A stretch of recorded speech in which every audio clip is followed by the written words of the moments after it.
Então, muito bem, amigos, mais uma vez, boa noite, sejam todos bem-vindos a mais uma conexão semanal com a Torá.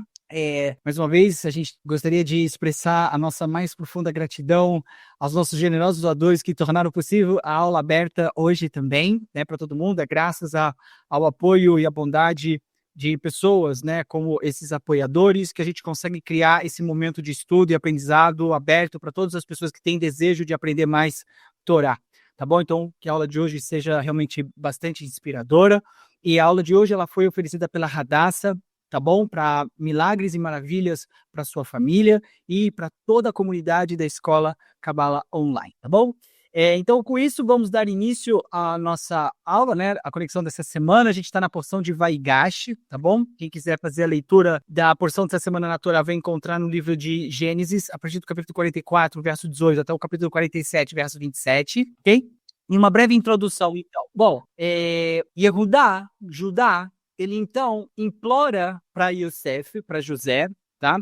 No Egito, para que o irmão mais novo, Benjamim, não permaneça como escravo, tá? Oferecendo-se em seu lugar. Yosef, ele não consegue mais esconder a sua identidade, é dito que ele não aguenta mais, ele não consegue segurar mais, tá bom? E aqui eu já quero abrir um parênteses, porque é o seguinte. Então, se a gente pegar o contexto, né, dessa história literal, né, Yosef foi vendido pelos irmãos, chegou no Egito, passou toda aquela dificuldade no Egito, até que ele então assumiu um posto de liderança como governador do Egito.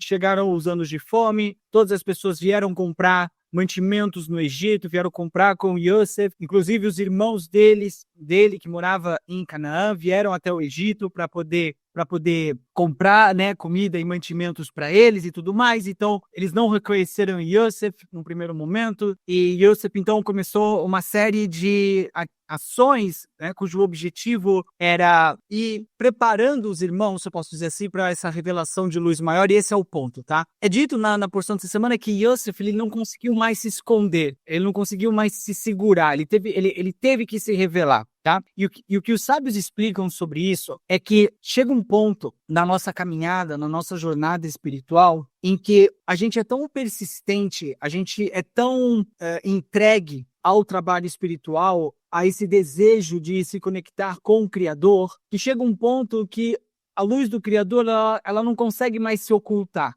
ela não tem mais opção que não seja se revelar. E a gente aprende isso justamente nessa passagem em que é dito que Yosef não conseguiu mais se esconder, né? A gente tem visto nos comentários assim mais relacionados a Kabbalah que Yosef representa a Sefirá de Yesod e nós estamos aqui na Sefirá de Malchut. Quando a gente realiza trabalho espiritual, o que ocorre? A nossa consciência se eleva e o objetivo é alcançar esse estado chamado Yesod. É dito que até a gente conseguir, de fato, entrar nessa câmara, até o ponto, né, que a gente faça trabalho espiritual de forma a alcançar esse estado de consciência elevado que é Yesod, uma série de desafios precisam acontecer. E é normal que aconteça. Inclusive, quando é dito que quando nós estamos prestes a revelar uma quantidade muito grande de bênção e de luz na nossa vida, o teste costuma ficar ainda mais difícil. Ou seja, se você está num ponto na sua vida em que o desafio ele está intenso, ele está muito difícil, isso é um bom sinal. Por quê? Porque, de novo, os sábios explicam que é quando nós estamos prestes a ter uma revelação muito intensa e muito grande de luz, momentos que antecedem isso costuma ser o momento mais complicado. Na própria história de Yosef, a gente pode ver que antes dele se tornar o governador do Egito, ele estava completamente assim, sozinho, abandonado na prisão. E ele foi para a prisão justamente por ter feito o trabalho espiritual. Então, se a gente vê a jornada de Yosef, a gente vê que antes dele chegar no ponto auge da sua vida, né, como governador, e depois reunindo toda a sua família em torno dele próprio, antes dele chegar nesse ponto, ele teve que passar por uma série de desafios, só que o desafio mais difícil aconteceu momentos antes dessa grande revelação de luz. Foi justamente quando ele conseguiu fazer restrição de ter uma relação com a esposa do Potifar. Ele fez essa restrição, ele fez trabalho espiritual, ele não deixou cair a consciência dele por meio de uma ação negativa. E o que aconteceu depois, em seguida, logo depois desse trabalho espiritual, não foi que ele fez esse trabalho espiritual e já chegou e já virou o governador do Egito. Não foi uma coisa que aconteceu automática, não. depois que ele fez aquela restrição, depois que ele conseguiu dominar o seu desejo de receber somente para si mesmo, o que veio logo na sequência foi um desafio tão grande quanto, foi um problema. A solução não veio automaticamente. Depois que ele fez a restrição, ele foi jogado na prisão. E lá ele teve que ficar por mais um período, inclusive, para só depois, de fato, a grande bênção se revelar. E o que se ensina para a gente? Primeiro, que antes de uma revelação muito intensa e muito grande de luz, obrigatoriamente, amigos, um desafio proporcional vai ter que aparecer, vai ter que surgir. E isso é muito bom saber isso, por quê? Porque no momento que nós nos encontrarmos nessa situação, automaticamente o que vai vir na nossa consciência, o que vai vir na nossa mente é justamente esse ensinamento. Poxa, se eu estou passando por esse problema tão grande agora, isso só é um indicativo de que eu estou prestes a ter uma revelação de luz muito intensa, muito grande na minha vida. Exatamente. E por que precisa ser assim? Pergunta o nosso amigo Aaron. Muito boa sua pergunta, Aaron. Precisa ser assim para a gente poder, primeiro, eliminar todo e qualquer resquício de pão da vergonha. A gente sabe que para que uma luz muito grande se revele, a gente precisa ter esforço, a gente precisa ter trabalho, a gente precisa ter um refinamento na nossa alma que comporte essa luz que vai ser compartilhada com a gente pelo Criador. Então, a razão do porquê o sistema funciona dessa forma, porque não basta para o Criador fornecer para a gente o bem que ele quer fornecer e que ele vai fornecer. Como eu sempre falo nas aulas, a bênção, o ganho, ele é duplo. Ele é duplo por quê? Porque com o desafio, com esse sofrimento que antecede a revelação da luz, quando a gente recebe essa luz, o prazer e a alegria vai ser muito maior. Uma coisa é você receber uma bênção, você ter passado por nenhum desafio, e outra coisa é você receber uma bênção depois de ter passado por um grande desafio. A diferença é enorme, e cada um de vocês, eu tenho certeza absoluta que sabem que isso é verdade. A luz que a gente sente depois que a gente passa por um momento de desafio muito intenso, o prazer que a gente sente é muito maior do que qualquer bênção que a gente receba na vida da gente de uma maneira que não teve trabalho, não teve desafio, não teve esforço. Então essa é a razão.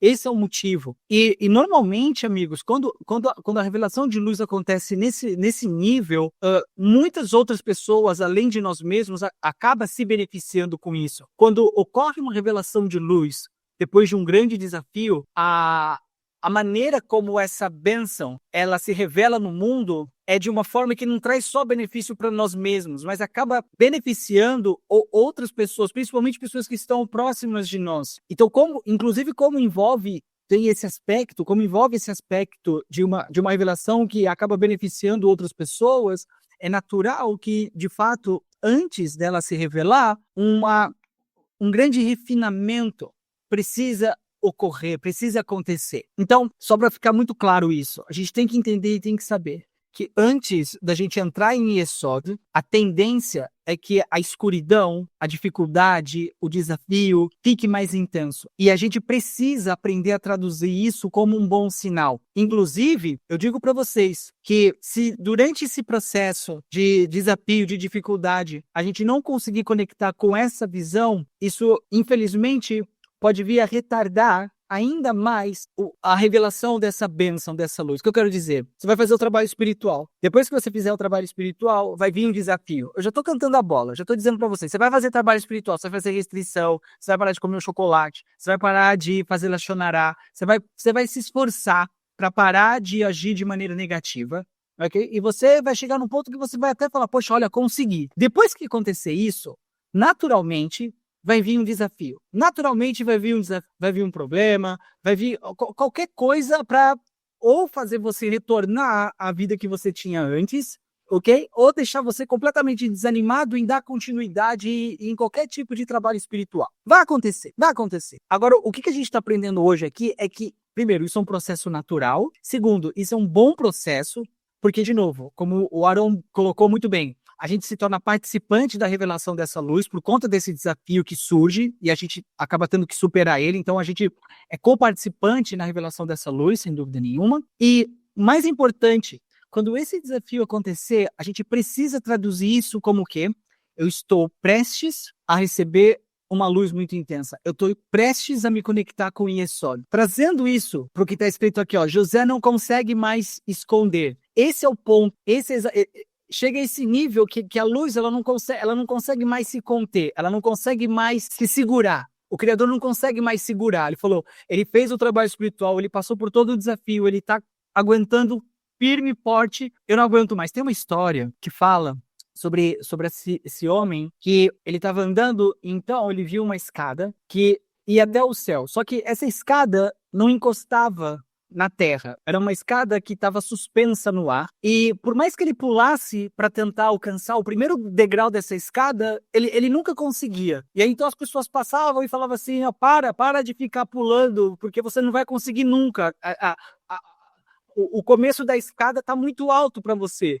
Você não vai conseguir. E ele continuando pulando, continuava pulando e passou muito tempo assim. Até que então, um belo dia, quando ele estava ali prestes a desistir, ele falou, não, eu vou dar mais um pulo. Ele deu mais um pulo, não aconteceu nada. Quando ele estava realmente assim, totalmente desanimado, e ele foi dar mais um pulo. Antes dele dar um pulo, veio um anjo e estendeu a mão para ele, e então ele conseguiu subir. Essa historinha diz exatamente o que acontece nesse momento, em que parece que todas as nossas forças estão exauridas, a gente acha que não vai ter mais jeito, acha que não vai mais conseguir, mas é exatamente nesse momento que a gente tem que permitir que essa consciência de que, olha, é justamente porque está tão complicado agora, tão difícil agora, é que essa luz está prestes a se revelar. Eu não posso desistir agora, eu não posso deixar a peteca cair agora, porque é justamente porque está extremamente difícil que eu tenho que continuar. Ponto.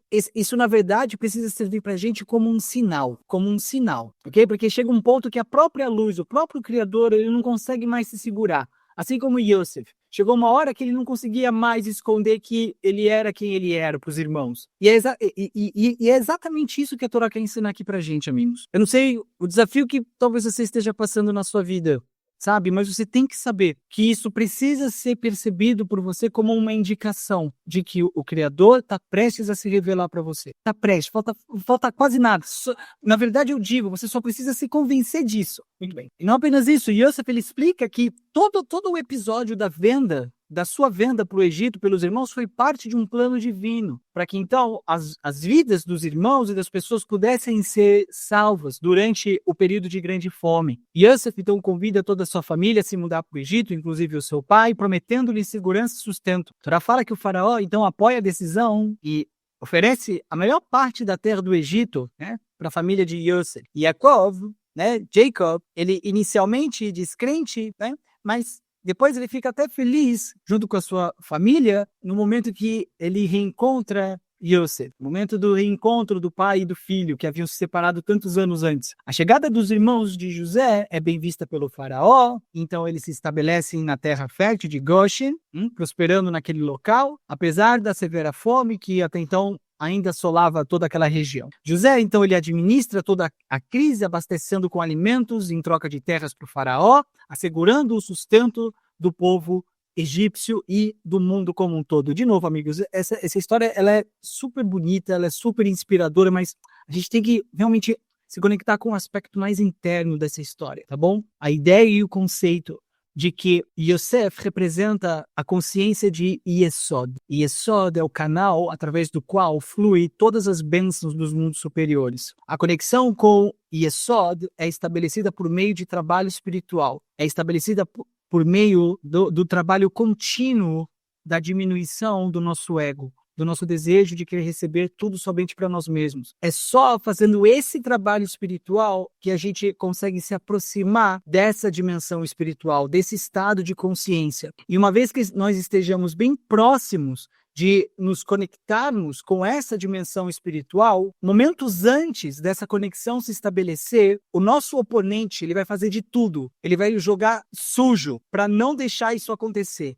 E é nessa hora que a coisa costuma ficar extremamente complicada. Porque, vejam, é do total interesse do ego, é do total interesse do oponente interno não permitir que nós estabeleçamos contato com esse estado, esse nível de consciência. Porque ele entende e ele sabe que no momento que essa conexão ela é estabelecida, ele se enfraquece quase que por completo. Ele se entrega quase que por completo. Ele não consegue mais ter controle. E porque ele está chegando nesse ponto, de desespero é que a escuridão costuma ser mais intensa. É a última cartada do oponente, é a última chance que ele tem antes da gente entrar nos portões celestiais. Então é óbvio que ele vai tentar fazer de tudo para trazer você para baixo. É aquele pensamento, sabe? Poxa, eu fiz tanto, eu compartilhei tanto, e o que eu quero não acontece, o Criador não está me ouvindo.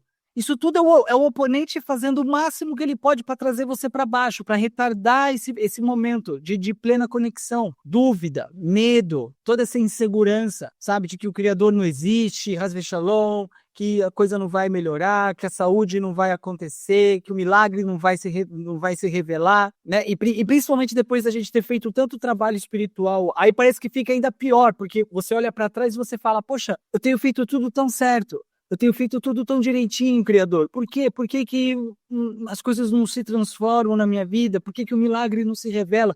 Você tem que entender que essas palavras estão vindo do seu ego. Essas palavras estão vindo do oponente. O que a alma, bem baixinho, fala nesse momento? Uau, vai acontecer. Está prestes a acontecer. O milagre vai acontecer a qualquer momento, vai acontecer a qualquer segundo. Eu estou extremamente próximo. Olha quanto desafio eu estou passando. Olha como está difícil. Só pode estar perto, só pode estar próximo de acontecer, não tem como.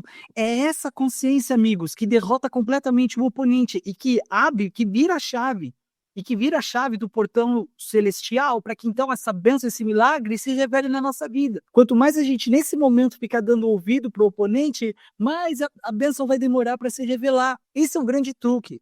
Essa é a grande, vamos dizer assim, é o grande segredo de como que a gente consegue revelar milagres na vida da gente. É o desenvolvimento dessa capacidade na situação mais crítica, no momento mais crítico, ao invés de dar ouvido para o oponente e voltar, né, e regredir, a gente estabelecer na nossa mente, não, se tá difícil desse jeito é porque falta muito pouco, eu já tô na cara do gol. Entende o que eu tô falando? Então, é isso. Se você entendeu isso, você entendeu muita coisa importante. Tá bom. Então vamos lá. Questão para discussão aqui do nosso primeiro tópico. Como o ato de Yehudá, de oferecer-se em lugar de Benjamim, reflete um verdadeiro arrependimento e de que maneira podemos aplicar lições de arrependimento e redenção em nossas próprias vidas. Então, o que acontece? Vamos ler esse verso aqui para a gente entender exatamente do que se trata, tá? Agora, pois, que teu servo fique como escravo de meu senhor, em lugar do rapaz, e que o rapaz suba com os seus irmãos. Então, contextualizando aqui, ó, Judá, que anteriormente havia sugerido a venda de José, né, lá no comecinho, foi quem sugeriu a venda do José, foi Judá, foi Yehudá. Agora, depois de muito tempo, ele se aproxima de Yosef, né, de José, no Egito, sem saber ainda a sua identidade, para implorar pela liberdade do Benjamim. O que Yosef fez? Yosef fez todo um plano mirabolante para, né, acusar Benjamim de furto, de roubo, né, do seu cálice mágico, por assim dizer, ok? Mas tudo isso planejado, justamente para levar os irmãos para esse lugar de completa techuvá, ok? E o que Yosef falou assim, não, vocês todos podem ir embora, mas eu vou manter aqui comigo o mais novo. Benjamim fica comigo. E isso foi inaceitável para Yehudá. Inaceitável para Judá. Por quê? Porque ele sabia o quanto o pai dele tinha sofrido por conta da perda de Yosef. Judá, ele tinha completa certeza de que se ele não voltasse com Benjamim, ia ser o fim para o pai dele. E ele estava disposto a fazer tudo. Ele estava disposto a dar a própria vida dele para que o pai não sofresse. É dito que nesse momento ficou tenso, o negócio ficou tenso entre Judá e Yosef. Tá? E aqui é importante, amigos, vocês entenderem que Judá representa Malhut. A gente sabe que Judá é o antepassado do rei Davi. E o rei Davi é a Merkavá, é a carruagem para Sefirá de Malhut. Então, Yehudá representa Malhut, representa, né, cada um de nós nessa realidade física e ilusória, o mundo da ilusão. Da mesma forma, Judá, ele estava em um mundo ilusório.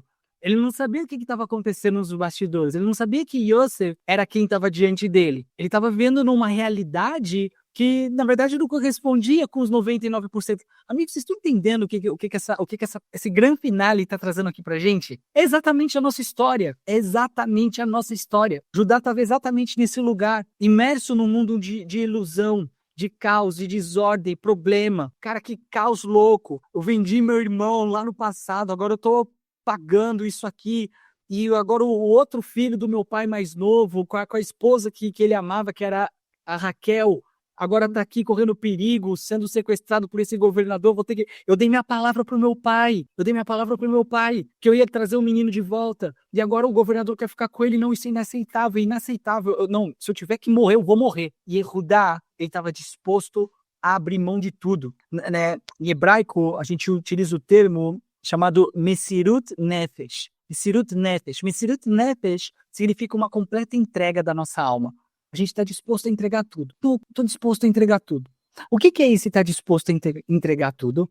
Esse estar disposto a entregar tudo, esse Mesirut Nefesh, é justamente esse ponto em que a gente está prestes a se conectar com o Yesod, e a gente tem todos os motivos, a gente tem todas as razões, vamos dizer assim, lógicas e intelectuais, oferecidas pelo nosso ego, oferecidas pelo nosso oponente, que a coisa não vai melhorar, e que tudo é um caos, e que não tem como. O Mesirut Nefesh, a entrega completa aqui, representa o quê? Representa a gente olhar para toda essa ilusão, todos esses argumentos do Satan, do nosso oponente, e falar assim, I don't care, eu não ligo, eu vou continuar firme e forte com o meu propósito. Eu sei que eu estou prestes a me conectar com uma realidade mais elevada. Essa é a entrega, essa é abrir mão. Isso é abrir mão. Eu estou disposto a abrir mão de tudo aquilo que eu penso ser a vida. Eu estou disposto a abrir mão da minha dúvida, do meu ego, do meu desespero. Eu não quero levar isso comigo. A gente, falando assim, parece fácil, né? Mas só a gente sabe o quão difícil é esse momento. Só a gente sabe o quão difícil é essa ocasião em que tudo à nossa volta diz que vai dar errado, que não tem como, que é impossível, que não vai acontecer. Mas a gente, porque a gente se esforçou em aprender como funciona todo esse sistema, a gente tem um lapso de luz na nossa mente. Não, se tá desse jeito é porque falta pouco para que a bênção se manifeste na minha vida. Eu não vou voltar atrás. Eu abro mão de tudo isso. Vou fazer como Yehudá. Eu estou disposto a abrir mão da minha própria vida para poder revelar luz nesse mundo, para poder revelar luz na vida do meu pai, para fazer com que o meu irmão seja libertado. Zero ego de Judá. Zero ego de Yehudá. É dito que o tempo fechou nessa hora, porque ele chega para Yosef e fala, olha, é bom você deixar o meu irmão ir embora, porque senão você vai arrumar uma confusão aqui comigo. Né? Incrível isso. É incrível. Então Judá oferece a si mesmo como escravo no lugar de Benjamim. Ele estava disposto a abrir mão de tudo, demonstrando uma verdadeira mudança, transformação de coração, de alma e de sincera techuvá. Então temos aqui alguns comentários, tá? Urashi, ele comenta que Yehudá, ele se oferece para ficar no lugar de Benjamim como escravo, alegando sua superioridade em força e habilidade. Ele fala, não, o rapaz é novo, ele não tem muita experiência, eu sou mais forte, tenho mais experiência. Essa é a opinião do Urashi. Urashi fala ainda que Yehudá argumenta que ele é mais adequado, tanto para a batalha quanto para o serviço como escravo. Né? O termo em hebraico para escravo é Eved.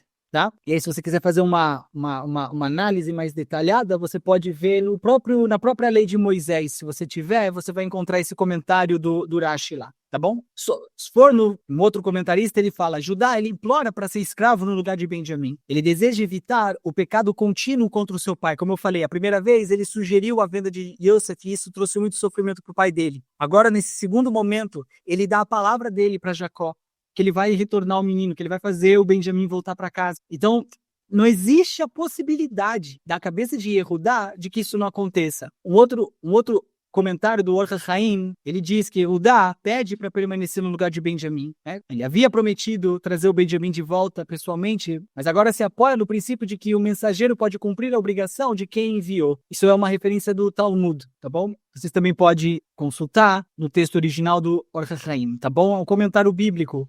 Inclusive tem também o Rumash do Or HaChaim na Sefer, se eu não me engano, na editora Sefer, vocês conseguem adquirir lá também. Altamente recomendo. Mas vamos lá, vamos a uma reflexão desse primeiro ponto, tá? A atitude de Yehudá demonstra a nossa capacidade de, primeiro, de fazermos techuvá, de nos arrependermos, tá bom? De qualquer erro que a gente tenha cometido no nosso passado. Primeira coisa. E segundo, crescimento espiritual. Não só que a gente se arrepende de ter feito algo errado, mas a gente também está disposto a fazer tudo, a abrir mão de tudo para fazer aquilo que é o correto. E isso é uma grande revelação de luz. Não apenas se arrepender, não apenas fazer a techuvá, retornar ao bom caminho, mas estar disposto daqui para frente a fazer tudo ao nosso alcance e além para não incorrer mais no erro que a gente cometeu. Essa é a mensagem de Yehudá para cada um de nós. Essa transformação, primeiro, não ocorre de maneira instantânea, não é do dia para a noite, mas através de um esforço contínuo para alinhar ações, as virtudes éticas e morais. No caminho do justo, Mesilat Yesharim, o Ramchal, ele enfatiza que o desenvolvimento ético é um processo gradual, alcançado através do autoconhecimento, ou seja,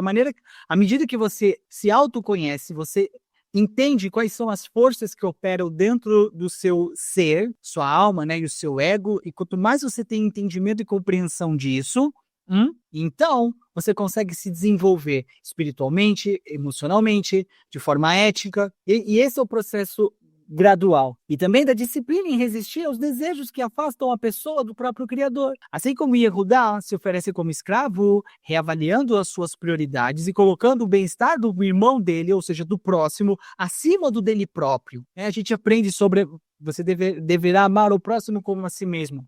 É isso. O Ramchal, ele sugere que a verdadeira integridade está em rejeitar o nosso ego, para que nós possamos então alcançar uma maior proximidade com a luz do Criador. E em segundo lugar, a abordagem de Yehudá exemplifica a essência do conceito de Teshuvá, né? Como a gente viu, o arrependimento, que não basta você simplesmente se arrepender de algo que você cometeu. Não é só sobre você, estou arrependido da boca para fora. Não. A evidência de que um retorno à essência de fato ocorreu é se daqui para frente os nossos atos eles vão estar de acordo com essa nova mentalidade. Na verdade, amigos, olha, o conceito de Teshuvá, ele é tão importante, ele é tão poderoso, que eu li faz pouco tempo algo que me deixou bem assim tocado, bem emocionado, que fala que a nossa Teshuvá, ela é desejada pelo Criador. Sim, olha, isso é tão profundo, porque sempre quando a gente fala do Criador, normalmente assim nas aulas, a gente fala sobre essa força infinita de compartilhar e que não tem desejo de receber nada. Olha, eu tenho pensado, sabe, e vejo que é muito coerente a gente pensar nessa ideia de que o Criador, ele anseia e ele tem um desejo gigantesco pela nossa Teshuvá. Sabe por quê? Porque vejam, se o intuito do Criador é compartilhar de forma incondicional com cada um de nós tudo aquilo que ele deseja compartilhar, ou seja, luz infinita, se nós estamos trilhando um caminho de escuridão, ou seja, se nós estamos num caminho em que a gente está alinhados com o nosso ego, então a gente impossibilita que esse propósito e essa vontade divina se manifeste na nossa vida, né? Então, de um lado, você tem um Criador ali, ansiando em querer dar tudo para a gente, em querer compartilhar tudo do bom e do melhor com cada um de nós, e do outro lado, tá a gente apegados ao nosso ego, ao nosso desejo de querer tudo somente para nós mesmos, realizando uma série de atividades negativas que impedem essa revelação de luz divina. Então, é como se você estivesse fazendo o Criador sofrer. Você já parou para pensar nisso? Que porque a gente não realiza trabalho espiritual, a gente está impedindo o Criador de fazer aquilo que ele gostaria de fazer de forma ininterrupta, que é derramar sobre cada um de nós uma chuva de bênção, de coisas boas, de prosperidade, de saúde, de tudo de bom. Então o Criador, ele anseia pela nossa Teshuvá. Ele não vê a hora da gente fazer Teshuvá. Ele não vê a hora da gente se arrepender dos nossos maus caminhos e começar a trilhar um caminho de pureza. Por quê? Porque fazendo dessa forma, a gente entrando no eixo, ele vai conseguir fazer aquilo que ele mais deseja, que é compartilhar com a gente. Então é correto a gente pensar que, poxa, o Criador, ele anseia e ele tem um desejo pela nossa Teshuvá. O Criador quer a nossa Teshuvá. Olha, se você soubesse que você tem a possibilidade de retribuir ao seu Criador tudo de bom que ele fez por você, começando pelo simples fato dele ter te concedido uma vida. E se você soubesse que existe uma maneira de você, sabe, trazer um sorriso para esse Criador, por que você não faria? O que te impede de fazer isso? A gente às vezes perde tanto o nosso tempo querendo impressionar pessoas e situações, sabe? A gente faz das tripas do coração para poder impressionar fulano e beltrano, e que no final das contas só pode trazer para a gente, sei lá, alguns momentos, minutos, segundos de contentamento e alegria. Agora, em relação ao Criador, que é quem sustenta a gente diariamente, que concede vida para a gente a todo instante, a cada momento recria todo o universo por nós, para nós, e ele é teimoso, sabe, em querer fazer Teshuvá, em querer fazer esse retorno. Aqui eu trago uma perspectiva para você. O Criador, ele tá ansioso, ele não vê a hora de que você se entregue completamente, você faça essa Teshuvá, da mesma forma que Yosef não consegue mais se segurar, o Criador não consegue se segurar, ele precisa que você faça essa Teshuvá. Olha, amigos, eu vou dizer uma coisa. Isso é muito sério, porque existe um plano perfeito, existe o plano do Criador. E o plano do Criador ele é perfeito pra gente. É o melhor plano que tem. Muito melhor que qualquer plano que a gente tenha. Quando a gente faz techuvá, é como se a gente colocasse a nós mesmos nessa trilha, nesse caminho perfeito. Toda vez que a gente faz techuvá, é como se a gente estivesse entrando nessa trilha perfeita que o Criador fez pra gente. O Rambam, ele fala, né, e ele descreve que a techuvá, quando genuína, né, ela exige não apenas uma confissão verbal, ou seja, você dizer verbalmente o que você fez de errado, mas também a disposição de agir de forma contrária ao comportamento anterior. Então, não apenas que você tem que manifestar, verbalizar o erro que você cometeu, isso é parte do processo da techuvá, tá? Mas você verdadeiramente precisa agir de maneira contrária ao erro que você cometeu. Você precisa agir de forma contrária. É isso que evidencia uma verdadeira techuvá. Essa versão sua, que não apenas confessou verbalmente o erro que você cometeu, e somado a isso, você realiza atividades que são diametralmente opostas ao erro que você cometeu, é isso que vai te colocar no caminho perfeito que o Criador planejou para você. É isso que vai permitir você que receba a luz e as bênçãos que o Criador está ansiando te entregar. Só isso. Quando confrontado com uma circunstância semelhante, Judá, que antes contribuiu para o sofrimento de Yosef, agora ele assume responsabilidade total, demonstrando não apenas culpa, né, ou remorso, mas também uma transformação profunda. Era outro homem ali, era outra pessoa, um outro ser humano, completamente diferente daquele Judá que falou assim, não, vamos vender o nosso irmão. É outra pessoa, é outra vida, é outra realidade, é um universo paralelo. Não existe mais. Cara, olha isso. Não existe mais. Aquela pessoa não existe mais. Quando você faz techuvá, meu amigo, minha amiga, quando você faz techuvá, a pessoa que você era, ela deixa de existir, ela não existe mais. Ela não existe mais. Você se torna um ser humano novo, uma pessoa completamente nova. Na verdade, não nova. Quem você sempre foi, na verdade. Na verdade, você se despede de todas as camadas de negatividade, de todas as clipotes. Você revela quem você realmente é. O ser perfeito que o Criador criou nesse mundo, trilhando o caminho perfeito feito pelo próprio Criador. Você sai da ilusão do ser e passa à verdade de quem você é. Esse modelo, então, de comportamento pode ser entendido como um guia prático para reconciliar falhas passadas e buscar um caminho mais elevado, conforme enfatizado na nossa Sagrada Torá. Baruch Hashem, muito bom. Dicas práticas, tá? Primeiro, reflita sobre o que você fez de errado no passado. Olha que tempo bom para fazer isso, hein? Penúltimo dia do ano. Uau, incrível.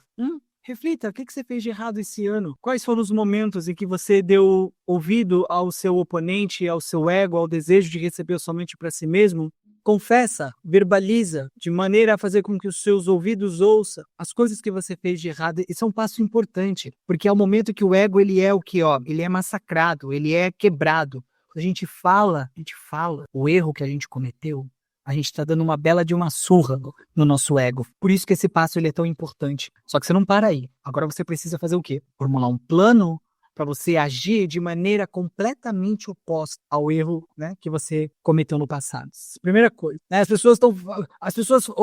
época do ano tá todo mundo fazendo lista, ano que vem eu vou fazer isso, vou fazer aquilo. Olha, eu garanto para você, que se você colocar um foco só nesse exercício, é certo que a sua vida no ano que vem vai ser completamente diferente de tudo que você já viveu. Você não precisa gastar um tempo fazendo uma lista com 10 coisas que você pretende realizar em 2025. Não precisa. Se você focar só nisso, em confessar o erro que você cometeu no passado e bolar um plano, uma estratégia para agir de maneira completamente oposta à pessoa que cometeu todos esses erros, eu garanto para você, você vai ter o melhor ano da sua vida no ano que vem. O melhor. Segundo, procure reconciliação com aqueles que você possa ter prejudicado. Dá uma olhada com quem você brigou, com quem você teve ali um desentendimento, uma discussão. Esse é o momento, essa é a hora de fazer techuvá. Se você é nível hard, chega para essa pessoa, liga para essa pessoa, fala, olha, eu realmente sinto muito. Massacra o seu ego, aproveita essa chance. Se você quer um milagre na sua vida, você precisa agir de maneira milagrosa. E isso, sem dúvida nenhuma, é agir de forma milagrosa. Terceiro, pratique o autoexame regular, né? Ou seja, regularmente olhando para dentro, olhando para si mesmo, verificando o que pode ser melhorado, para cultivar esse crescimento pessoal e espiritual contínuo. Muito bem. Então, amigos, olha, eu espero que realmente vocês todos tenham entendido bem. Esse documento ele vai estar disponível para vocês. Tem mais algumas lições aqui embaixo que está de surpresa, tá bom? Mas eu realmente vou encerrar a aula hoje, porque eu acho que tudo que foi dito hoje é de primeiro, suma importância, e eu realmente desejo que vocês guardem essa informação, não só para essa semana, mas para o próximo ano inteiro. Porque, de novo, esse é o segredo. Talvez essa seja a lição mais importante de toda a Torá. Então, se você puder, ouça de novo essa aula, coloca no repeat, coloca de novo para você ouvir quantas vezes for necessário. E tenta viver isso. E tenta viver os ensinamentos que foram compartilhados na aula de hoje, tá bom? Então, olha, desejo tudo de melhor para vocês. Um bom ano novo para vocês, para a família de vocês. Eu tenho certeza que o ano que vem só vai ter boas notícias, só milagres, só realmente coisas muito boas na vida de cada um de vocês. Eu abençoo a mim mesmo, abençoo a cada um de vocês, sabe? E peço ao Criador para que Ele derrame sobre cada um de vocês muita luz, muitas bênçãos, só coisas boas para vocês, para a família de cada um de vocês. Tá bom, queridos? Então é isso. Tenham todos uma boa noite, bom descanso, obrigado pelo tempo de vocês e até a próxima semana. Tchau!